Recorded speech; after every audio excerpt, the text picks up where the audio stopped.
اس موسیٰ نے کب باہر نکلنا ہے؟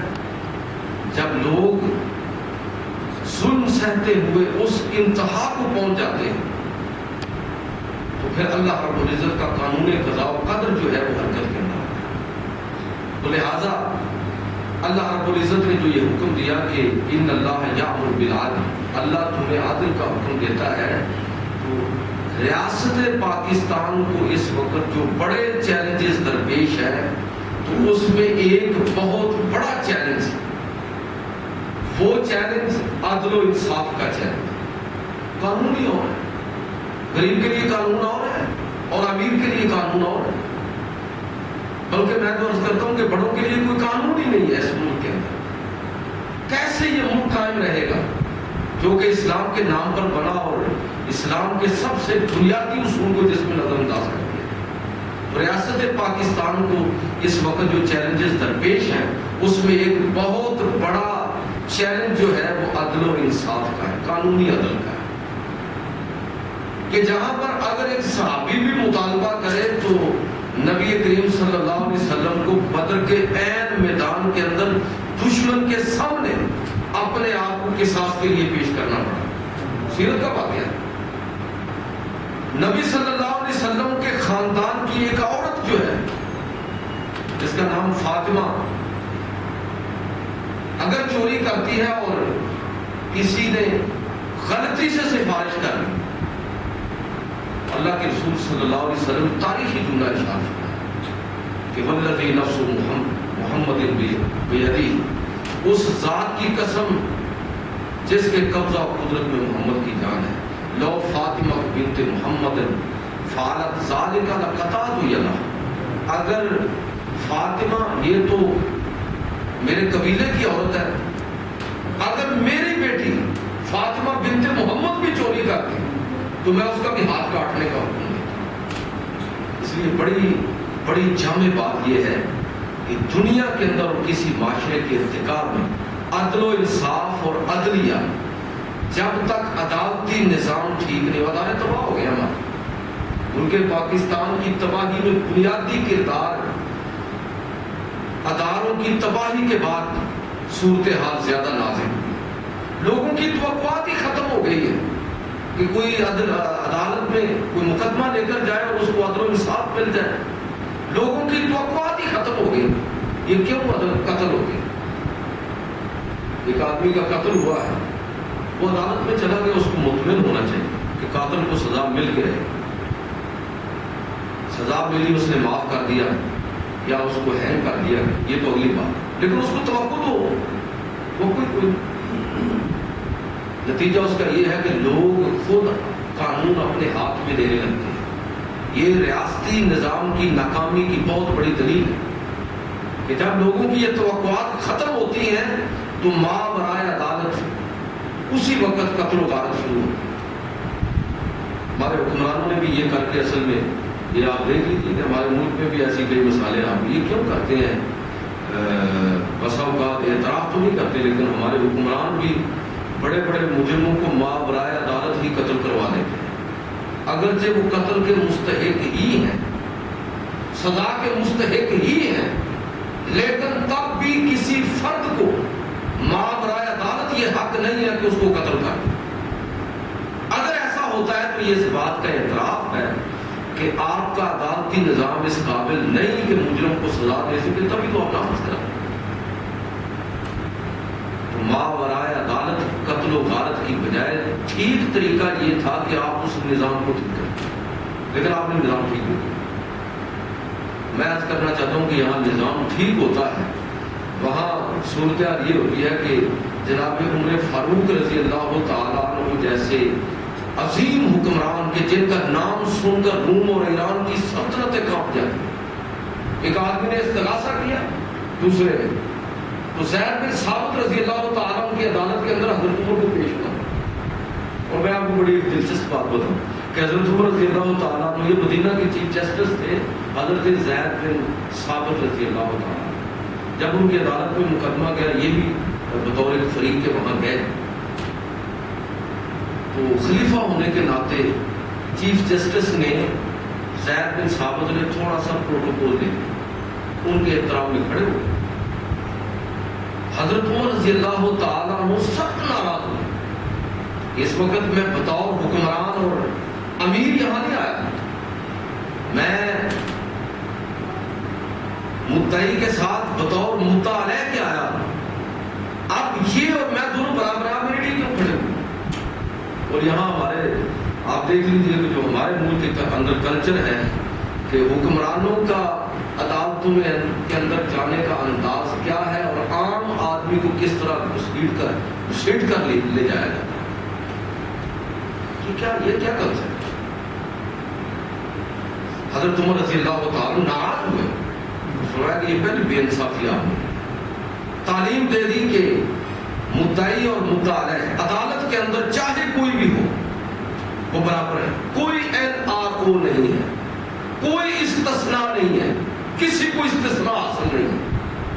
قانون کی نظر میں جب تک سارے لوگ برابر نہیں ہوں اس وقت تک معاشرے کا ارتقاء ممکن نہیں ہے.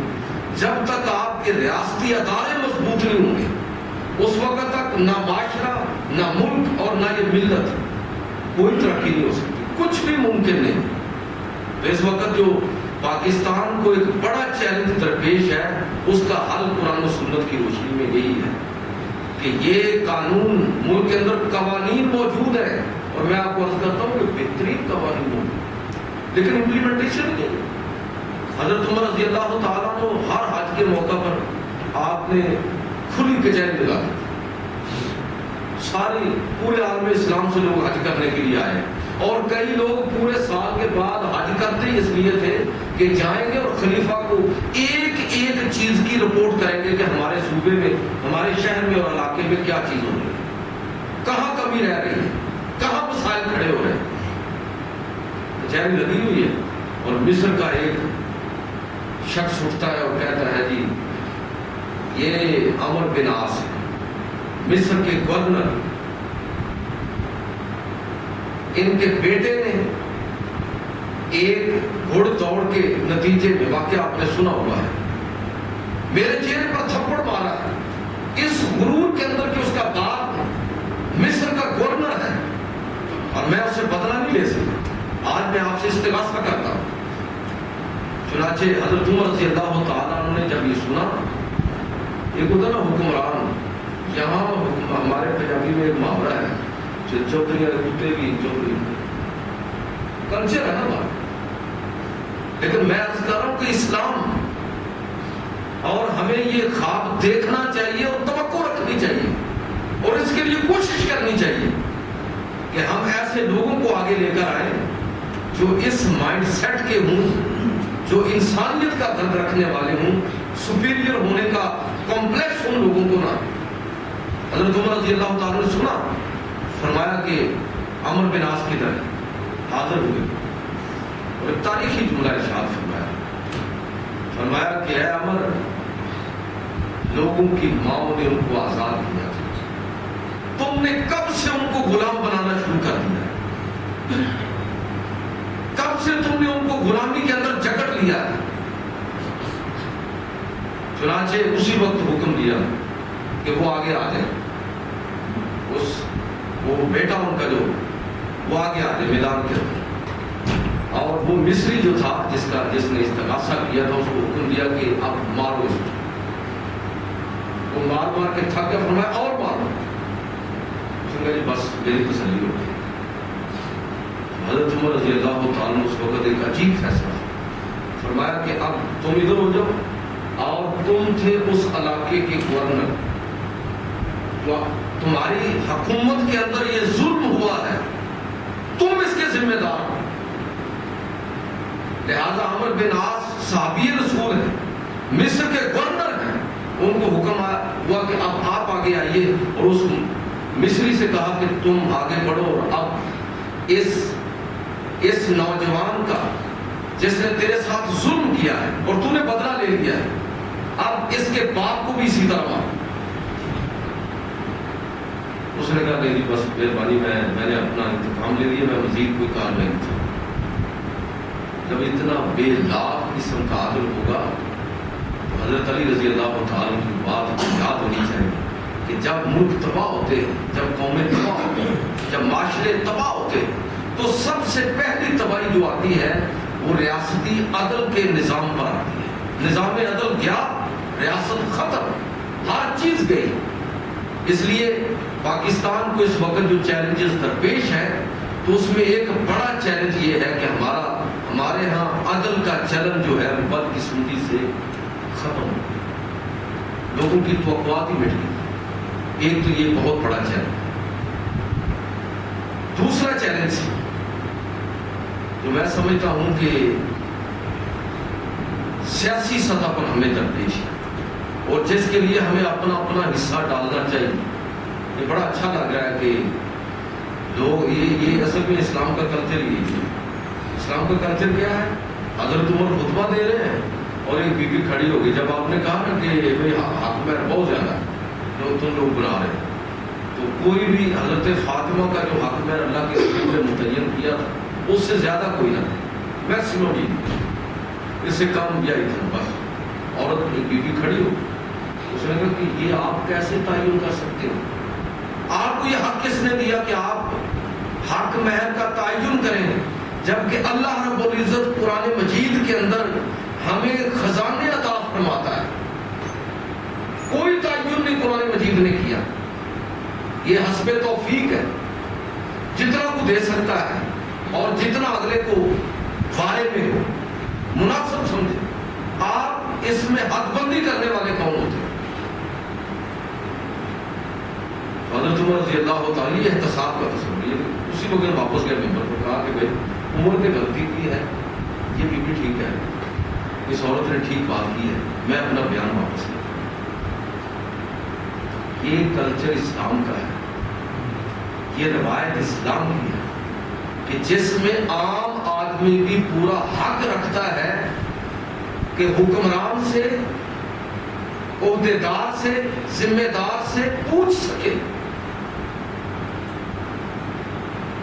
کہ یہ آپ کے حضرت عمر رضی اللہ تعالیٰ عنہ کا انداز اور طریقہ یہ تھا کہ کوئی آدمی کسی علاقے کے آپ کا حکمران بنتا تو آپ اس کے اثاثے لے کر رکھ لیتے، چٹ بنا لیتے، اور جب وہ حکمرانی سے اترتا تو پھر آپ دوبارہ دیکھ لیتے کہ اچھا پہلے کتنے چورا، اور اگر زیادہ ہوتے چاہے کسی وجہ سے جائز طریقے سے کیوں نہ ہو، آپ حیران ہوں گے حضرت ابو ہریرہ رضی اللہ تعالیٰ عنہ ایک علاقے کے حکمران ہوئے تو یہ تو تصور بھی نہیں کیا جا سکتا کہ انہوں نے کسی جگہ پر کرپشن کیا، لیکن جو اثاثے ان کے پہلے تھے جب وہ گورنرشپ سے ہٹے تو اس میں کچھ اضافہ ہو چکا تھا، ظاہر ہے کوئی کسی وجہ سے کہیں سے منافع آ گیا ہوگا، کسی کو ایسی چیز ہوگی، لیکن حضرت عمر رضی اللہ تعالیٰ نے جتنے وہ زائد تھے وہ سارے پکڑ کے بیت المال کے اندر، بیت المال کے اندر جمع کروا۔ ریاست کا معاملہ، نظم ایسی چیز، ہم سیاست کاروبار نہیں ہے، ہم نے سیاست کو بھی کاروبار بنا دیا اور سیاست کی بنیاد پر کاروبار کھڑے کر۔ اب یہ معاملہ ایسا ہو گیا ہے کہ کسی شریف آدمی کے لیے سچی بات یہ ہے کہ اس میدان میں قدم رکھنا بھی ایک خواب بن گیا ہے۔ یہ پورا نظام کس نے تباہ کیا؟ یہ اس کے ذمہ دار جہاں مقتدر طبقے ہیں وہاں ہم عام لوگ بھی اس کے اسی طرح ذمہ دار ہیں، جن کے اندر یہ شعور ہی جن کو نہیں لیا۔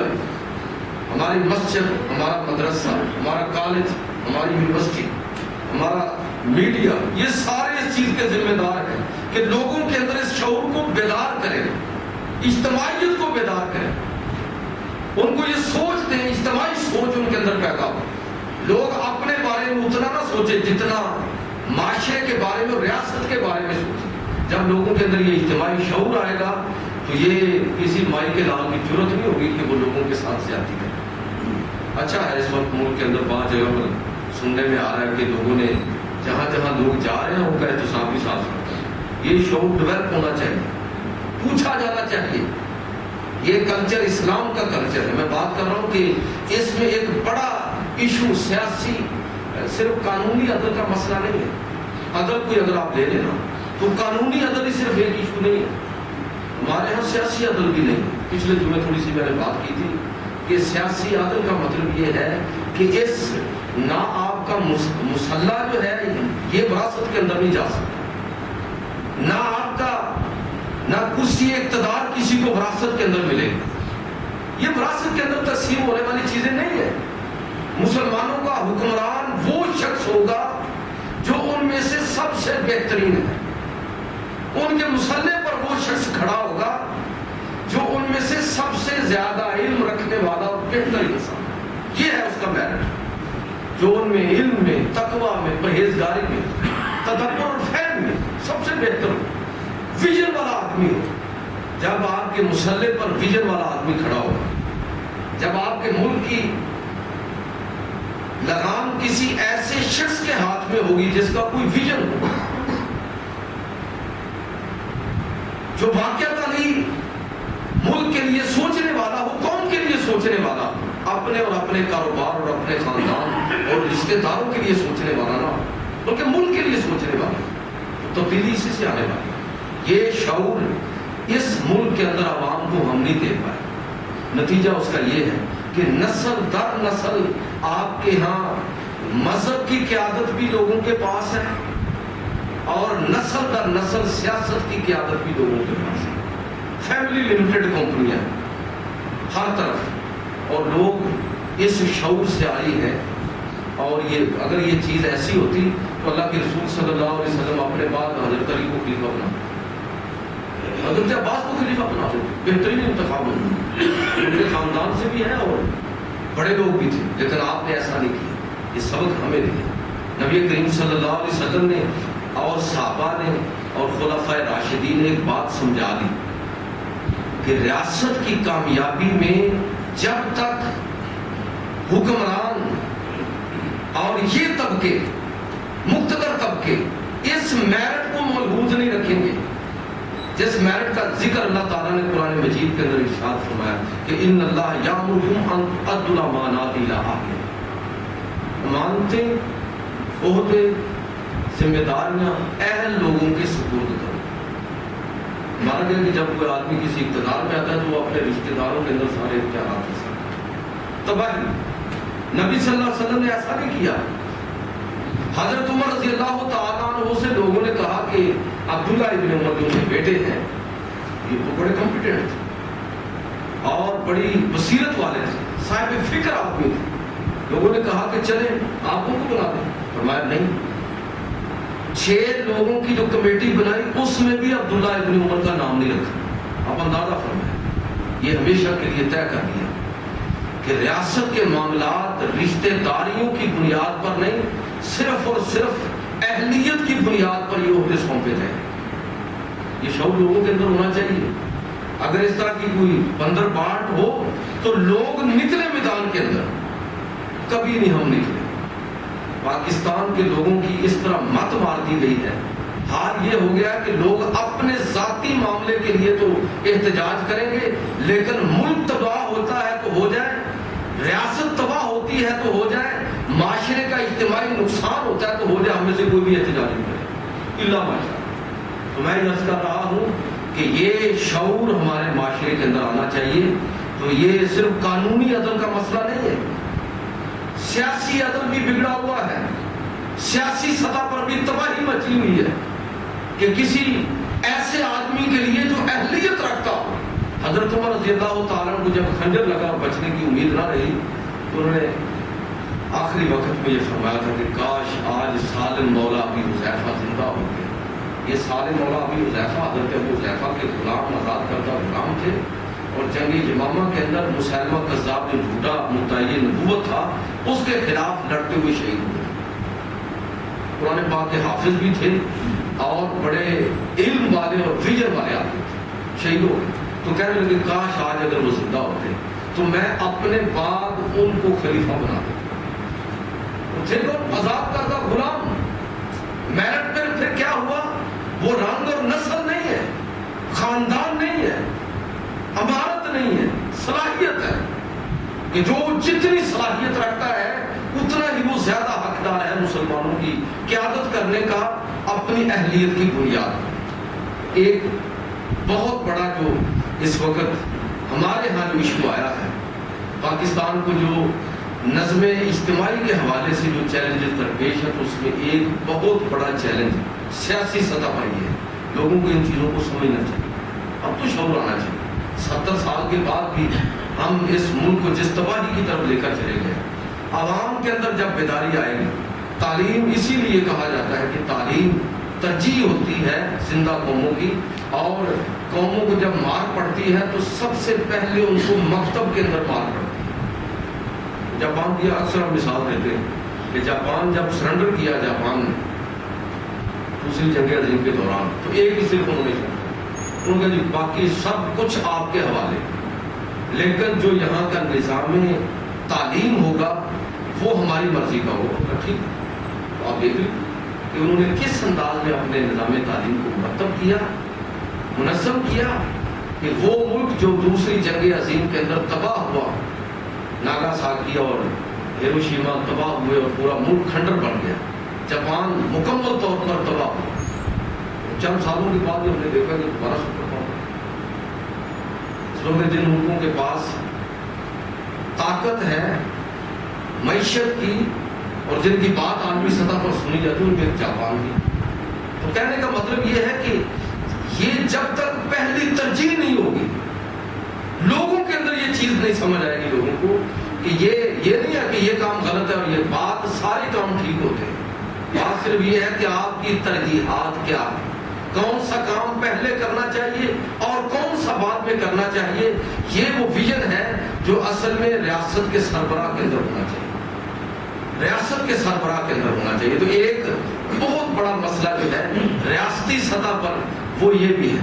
اچھا, ایک اور ابھی ان دنوں میں ماشاءاللہ جو ہماری تربیت ہے, ایک عجیب و غریب بدتمیزی, طوفان بدتمیزی بچنے والی ہے, اس کی بھی تربیت نہیں آتی کہ میرا سیاسی نقطہ نظر آپ سے مختلف ہے, آپ کی رائے اور ہے, میری اور ہے, کسی تیسرے کی اور ہے. تو پھر کیا ہوا؟ یہ چیز تو ہمیں اسلام نے سکھائی ہے کہ تم رائے مختلف ہونے کے باوجود بھی تمہیں اکٹھا چلنا چاہیے اور اکٹھا رہنا چاہیے. تم رائے کے اختلاف کے باوجود تمہارے اندر یہ صلاحیت اور اہلیت ہونی چاہیے کہ تب بھی تم اکٹھے رہو اور اکٹھے چلو. ایک گھر کے اندر بھی رائے مختلف ہو سکتی ہے, معاشرے کے اندر رائے مختلف ہو سکتی ہے, لیکن منزل سبھی کی ایک.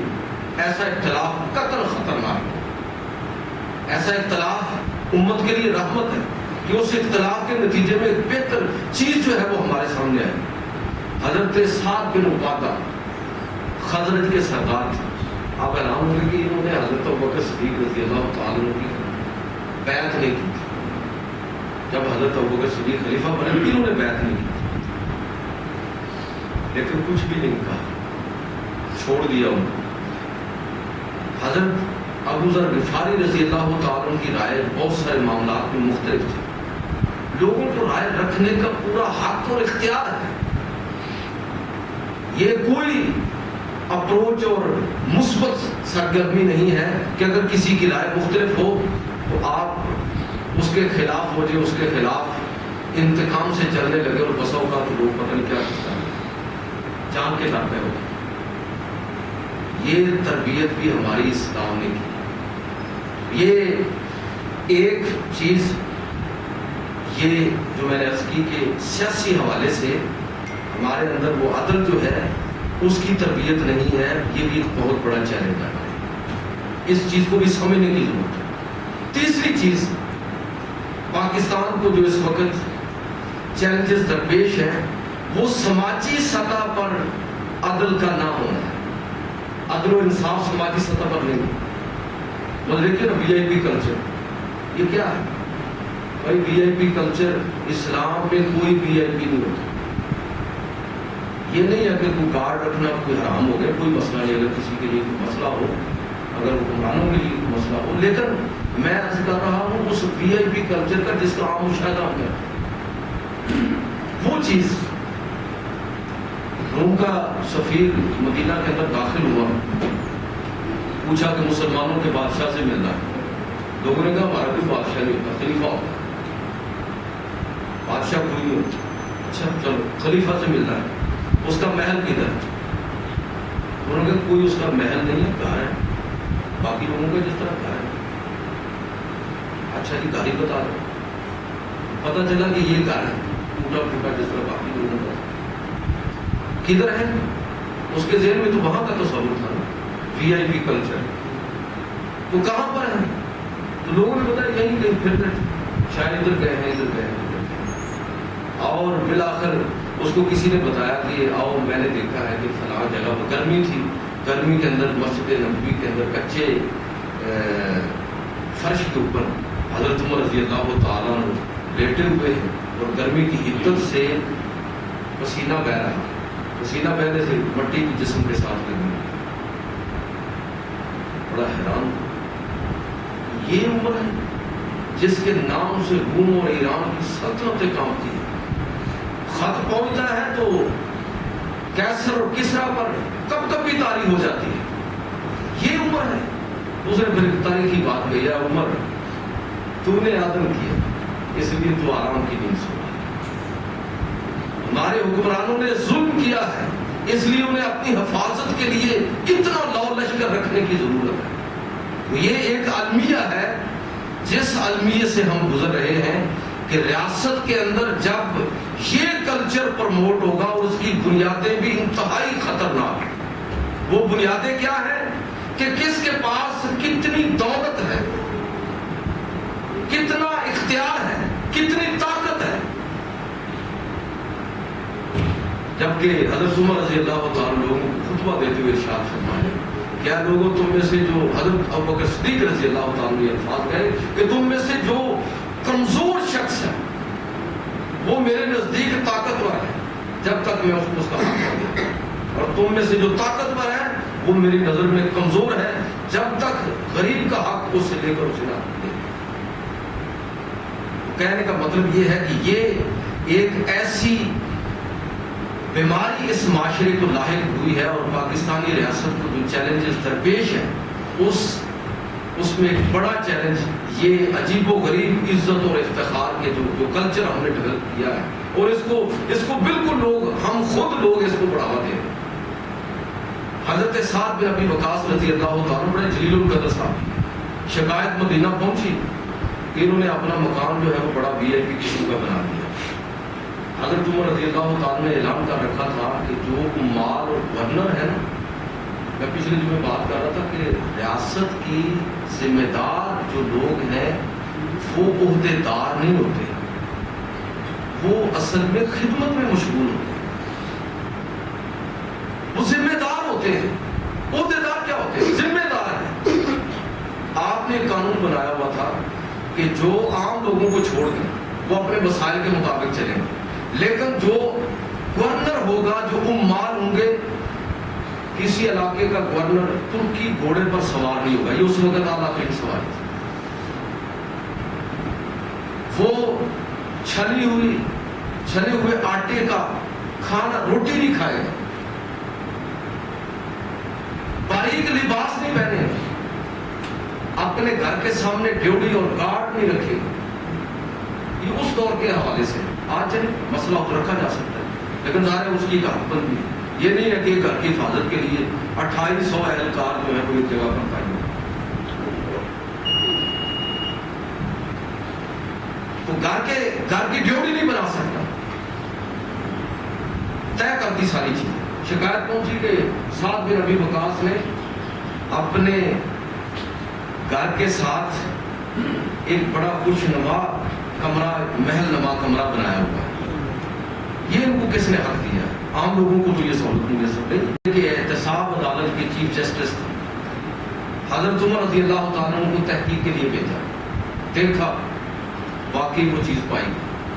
انہوں نے یہ نہیں دیکھا کہ انہوں نے اپنے پیسے سے یہ سارا کیا ہوگا, یقیناً حق حلال اور سب کچھ ساری چیزیں ٹھیک ہیں, لیکن حکمران, گورنر اور عہدے دار لوگوں کے لیے رول ماڈل ہے. اگر وہ یہ ذمہ داری نہیں ادا کر سکتا تو وہ یہ ذمہ داری نہ لے.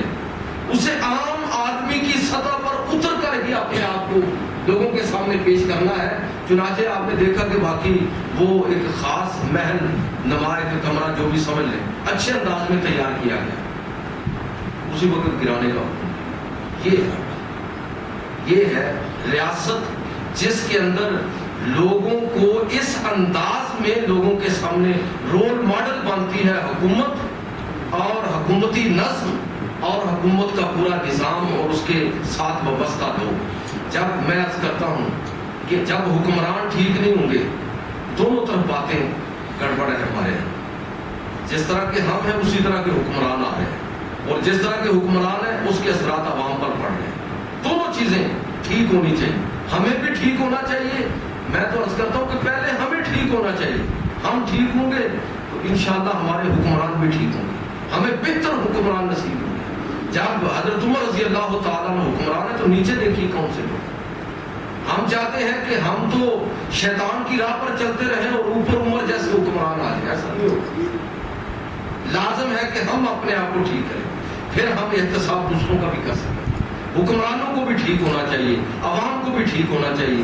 لوگوں کے اندر اجتماعی شعور بیدار کرنے کی ضرورت ہے کہ لوگ صرف اپنی ذات کے بارے میں نہیں بلکہ ریاست کے بارے میں، ملک کے بارے میں، امت کے بارے میں اور ایک اجتماعی شعور بیدار ہو کہ اپنی ذات کی نفی کر کے ہم اپنے ملک اور قوم کے بارے میں سوچنا شروع کریں. جب یہ سوچ اجتماعی سوچ ہمارے اندر آئے گی تو یہ تبدیلی کا آغاز ہے. اللہ تعالیٰ مجھے اور آپ کو عمل کی توفیق